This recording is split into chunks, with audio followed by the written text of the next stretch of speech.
26 नवंबर 2008 मुंबई की रात हमेशा की तरह चमक रही थी।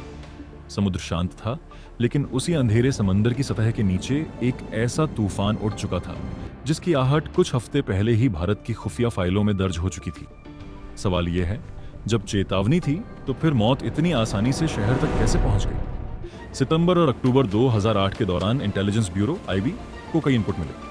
इनपुट साफ थे, लश्कर ए तैयबा समुद्री रास्ते से मुंबई पर बड़े हमले की योजना बना रहा है। संभावित टारगेट होटल, भीड़-भाड़ वाली जगह, विदेशी नागरिक। यह कोई सामान्य अलर्ट नहीं था, यह एक स्पेसिफिक इनपुट था। आईबी ने यह जानकारी केंद्र और संबंधित एजेंसियों को भेज दी। यह चेतावनी मुंबई पुलिस, महाराष्ट्र सरकार और तटीय सुरक्षा से जुड़ी एजेंसियों तक पहुंची।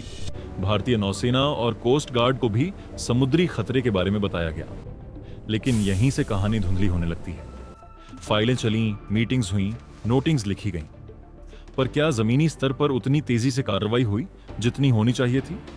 उस समय तटीय सुरक्षा की जिम्मेदारी कई एजेंसियों में बंटी हुई थी।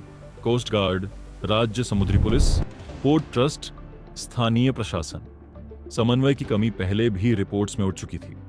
लेकिन 2008 में जब आईबी ने अलर्ट भेजा तो सवाल यह है, किसने उसे रूटीन इनपुट मान लिया? नवंबर के मध्य में रॉ को भी विदेशी स्रोतों से संकेत मिले कि लश्कर की एक टीम समुद्र के रास्ते सक्रिय है। अमेरिकी एजेंसियों ने भी खतरे की ओर इशारा किया, लेकिन इनपुट्स को जनरल थ्रेट की श्रेणी में रखा गया। क्या किसी ने यह मान लिया कि मुंबई जैसा महानगर खुद ही अपनी सुरक्षा संभाल लेगा? 26 नवंबर की शाम 10 आतंकी पाकिस्तान से नाव के जरिए निकले। उन्होंने भारतीय मछली पकड़ने वाली नाव कुबेर को हाईजैक किया। वे समुद्र के रास्ते मुंबई के कोलाबा के पास उतरे। उस रात ताज होटल, ओबेरॉय, नरीमन हाउस और सीएसटी स्टेशन गोलियों और धमाकों से गूंज उठे। 166 लोग मारे गए, सैकड़ों घायल हुए। पूरी दुनिया ने टीवी स्क्रीन पर भारत को खून से लथपथ देखा। हमले के बाद जांच में सामने आया कि समुद्री रास्ते से हमले की आशंका पहले से थी।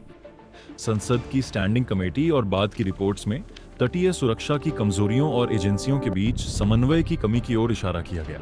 सवाल बार बार उठा, क्या चेतावनी को गंभीरता से लिया गया था या फाइलों में दबा रह गया?